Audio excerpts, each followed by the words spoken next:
Black's objective is to make a living shape here.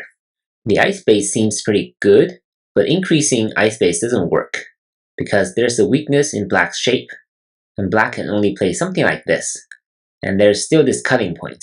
So the best Black can do is this, but now White can kill Black with number 8 because this is a fake Seki shape.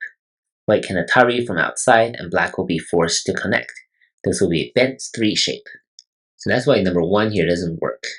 So the correct move is actually just to play something on the inside, this 2-1 point. Should be pretty clear once you find this first move, because White has to come in, otherwise Black can live very easily. And after White comes in, now Black no longer has this weakness in this shape. And now Black can play at number 3 to increase ice base. Number 2 is trapped. No way it can connect back. And there will be another eye here, right here.